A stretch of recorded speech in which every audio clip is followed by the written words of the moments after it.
दोस्तों, प्रभात एग्ज़ाम के YouTube channel में आपका पुनः स्वागत है। दोस्तों, हमने आरआरबी रेलवे एग्ज़ाम के लिए एंड समान अध्ययन का जो प्रैक्टिस सेट का सीरीज़ शुरू किया था, उसका आज 21st जो हमारा प्रैक्टिस सेट है वो लेकर उपस्थित हुए हैं। तो चलिए प्रारंभ करते हैं अपने प्रश्न नंबर 1 से। पहला प्रश्न है, अकबर ने सर्वप्रथम दक्षिण भारत के किस राज्य पर आक्रमण किया था? विकल्प ए है बीजापुर, विकल्प बी है असीरगढ़, विकल्प सी है अहमदनगर और विकल्प डी है बरार। तो इसका सही विकल्प आपको बताना है।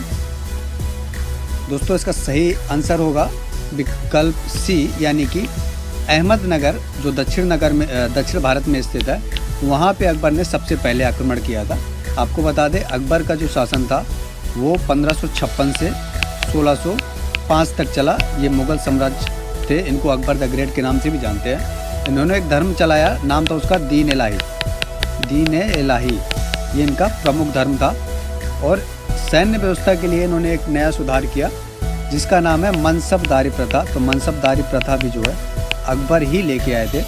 दूसरा सवाल है, सल्तनत काल में दारुल सफ़ा होता था। विकल्प ए एक चिकित्सालय, विकल्प बी शाही शिविर, विकल्प सी घुड़सवारी के अभ्यास हेतु खुला क्षेत्र और विकल्प डी सेना परेड के लिए खुला क्षेत्र। तो इसका सही विकल्प कौन सा होगा आपको बताना है।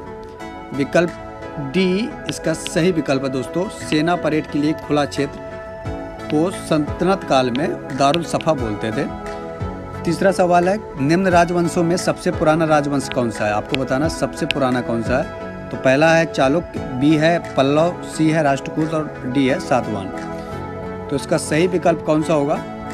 विकल्प डी यानी सातवाहन दिए गए राजवंशों में से सबसे पुराना राजवंश है। अगला सवाल है, वांगहो नदी गिरती है, यानी ये कहाँ पर गिरती है बताना है। विकल्प ए है पीत सागर में, विकल्प बी है चीन की खाड़ी में, विकल्प सी है जापान सागर में और विकल्प डी है दक्षिण चीन सागर में। तो इसका सही विकल्प कौन सा होगा? इसका सही विकल्प है दोस्तों विकल्प बी, यानी कि चील की खाड़ी।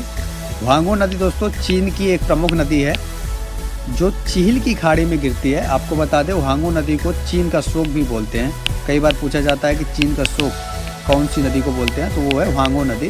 दोस्तों, ये जिस जगह से होकर बहती है वहाँ की जो मिट्टी है वो लगभग येलो कलर की है, पीली कलर की है, जिसके कारण ये इसका पानी येलो सा दिखने लगता है। इसको येलो नदी के नाम से या पीली नदी के नाम से भी जानते हैं। पांचवा सवाल है, निम्नांकित पर्वतों में से कौन सा टर्सरी युगीन अल्पाइन तंत्र से संबंधित नहीं है?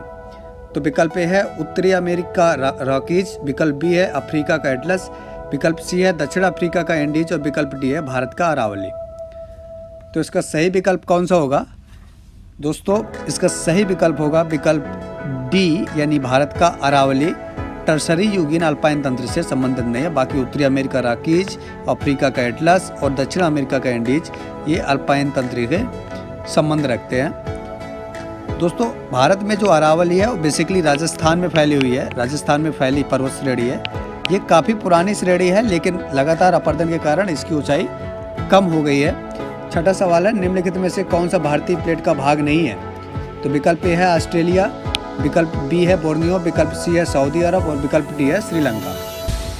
तो इसका सही विकल्प कौन सा होगा? कौन सा भारतीय प्लेट का भाग नहीं है? तो इसका सही विकल्प है दोस्तों विकल्प सी, यानी सऊदी अरब भारतीय प्लेट का भाग नहीं है। आपको बता दें, पूरे भूभाग को भूवेत्ताओं ने 7 पार्टों में 7 बड़े प्लेटों में विभक्त किया है।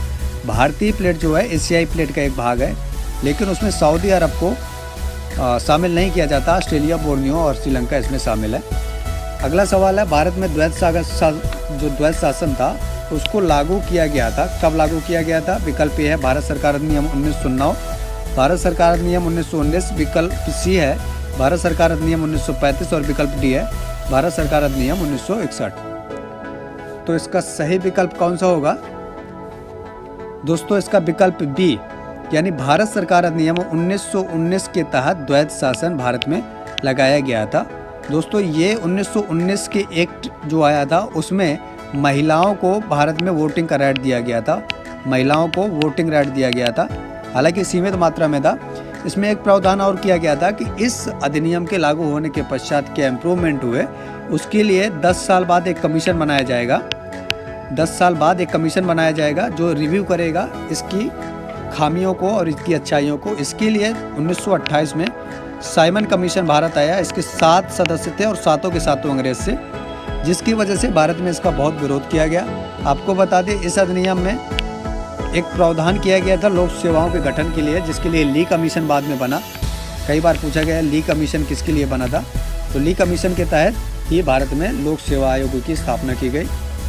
8वां सवाल है, निम्नलिखित में से किस संशोधन के द्वारा भारतीय संविधान में मौलिक कर्तव्यों को, जो फंडामेंटल ड्यूटीज है, उनको समायोजित किया गया था। आपको बताना है कौन सा संशोधन था। विकल्प ए है 40वां, विकल्प बी है 42वां, विकल्प सी है 43वां और विकल्प डी है 44वां। तो इसका सही विकल्प कौन सा होगा दोस्तों? इसका सही विकल्प है विकल्प बी, यानी 42वें संविधान संशोधन द्वारा भारतीय संविधान में फंडामेंटल ड्यूटीज को जोड़ा गया था। ये 1976 में किया गया था।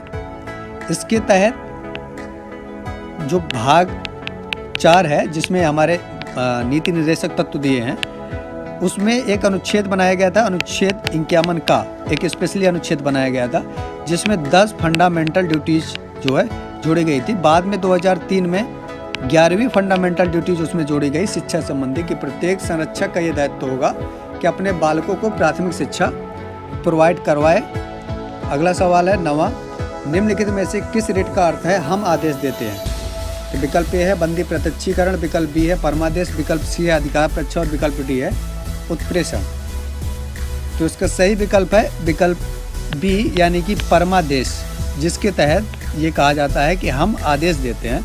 दोस्तों, supreme court and high court दोनों ही रिट जारी करते हैं।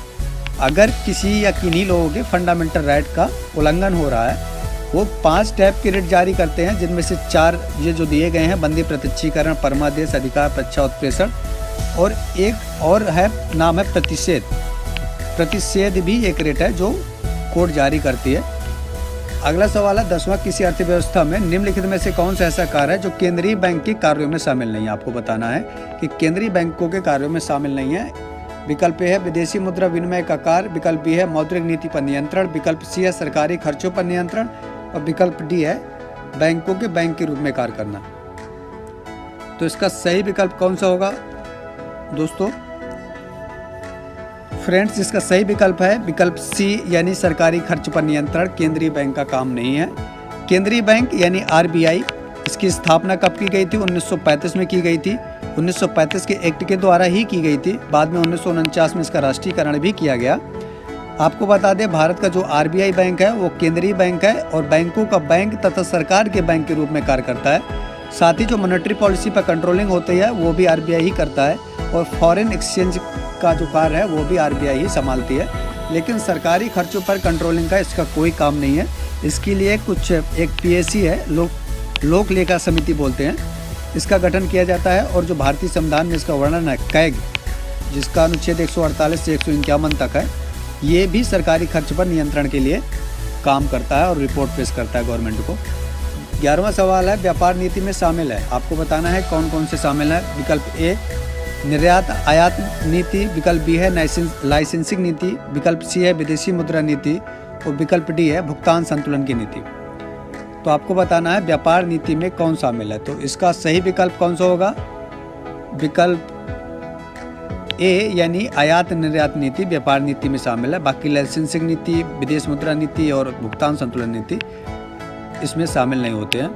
अगला सवाल है 12वां, अधिकांशतः प्राकृतिक प्रक्रिया द्वारा किसी वस्तु का उत्पादन किसका क्रियाकलाप है? यानी कि जो प्राकृतिक प्रक्रिया द्वारा किसी वस्तु का उत्पादन करते हैं वो किस क्षेत्र का क्रियाकलाप है, किस क्षेत्र की एक्टिविटीज है? विकल्प ए है प्राथमिक क्षेत्र, विकल्प बी है द्वितीयक क्षेत्र, विकल्प सी है तृतीयक क्षेत्र और विकल्प डी है तकनीकी क्षेत्र। तो इसका सही विकल्प कौन सा होगा दोस्तों? इसका सही विकल्प है विकल्प ए, यानी प्राथमिक क्षेत्र के तहत प्राकृतिक प्रक्रिया द्वारा किसी वस्तु का उत्पादन किया जाता है। द्वितीयक क्षेत्र में प्राथमिक क्षेत्र जो रॉ मटेरियल होता है उसका यूज करके अगली चीज़ें बनाई जाती हैं। तृतीयक क्षेत्र की बात करें तो इसमें सर्विस सेक्टर बेसिकली आता है। इसमें बीमा और बैंकिंग जैसी चीज़ें शामिल होती हैं। 13वां सवाल है तापगतिकी का प्रथम नियम सामान्यतः किससे संबंधित है? विकल्प ए है चार्ल्स नियम से, विकल्प बी है न्यूटन के शीतलन नियम से, विकल्प सी है ऊष्मा विनिमय के नियम से और विकल्प डी है ऊर्जा के संरक्षण नियम से। तो आपको बताना है इसका सही विकल्प कौन सा होगा। फ्रेंड्स, इसका सही विकल्प है विकल्प डी, यानी ऊर्जा संरक्षण से तापगतिकी का जो प्रथम नियम है उससे संबंधित है। ऊर्जा संरक्षण का जो नियम है वो कहता है ऊर्जा ना तो उत्पन्न की जा सकती और ना ही नष्ट की जा सकती, हालांकि एक प्रकार की ऊर्जा को दूसरी प्रकार की ऊर्जा में बदला जा सकता है। 14वां सवाल है, दो धातुओं का जो सोल्डरन होता है वो किस गुण के कारण संभव होता है? विकल्प ए है परासरण, विकल्प बी है श्यानता, विकल्प सी है पृष्ठीय तनाव और विकल्प डी है असंजन बल। तो आपको बताना है कि जो दो अलग अलग धातुएं होती है उनका जो सोल्डरन होता है वो किस गुण के कारण संभव होता है। तो इसका सही विकल्प है विकल्प डी, यानी असंजन गुण के कारण ऐसा संभव हो पाता है। 15वां और आज का अंतिम सवाल है, वायु की क्षैतिज गति से होने वाले ऊष्मा के अंतरण को क्या कहते हैं? आपको बताना है। विकल्प ए है अभिवहन, विकल्प बी है संवहन, विकल्प सी है चालन और विकल्प डी है विकिरण।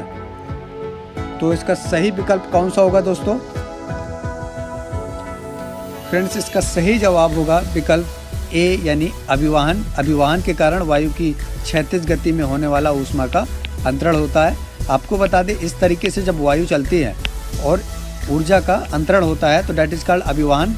और संवहन में जो हवाएं चलती हैं वो ऊर्ध्वाधर चलती हैं, ऊपर नीचे। इस तरीके से जो ऊर्जा का वितरण होता है, ऊष्मा का वितरण होता है, वो संवहन होता है। धन्यवाद दोस्तों, उम्मीद है आज की वीडियो आपको पसंद आई होगी। अगर ये वीडियो अच्छा लगा हो तो कृपया लाइक करें, शेयर करें। साथ ही अभी तक अगर आपने हमारे चैनल को सब्सक्राइब नहीं किया है तो कृपया सब्सक्राइब करें। साथ ही बेल आइकन को जरूर दबाएं ताकि हमारी वीडियो सबसे पहले आप तक पहुंचे। आपके उज्जवल भविष्य के लिए हमारी ओर से शुभकामनाएं।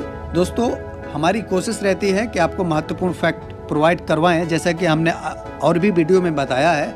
लेकिन फिर भी अगर आपके कोई सुझाव हो तो कृपया कमेंट बॉक्स पे ज़रूर लिखा करें। धन्यवाद।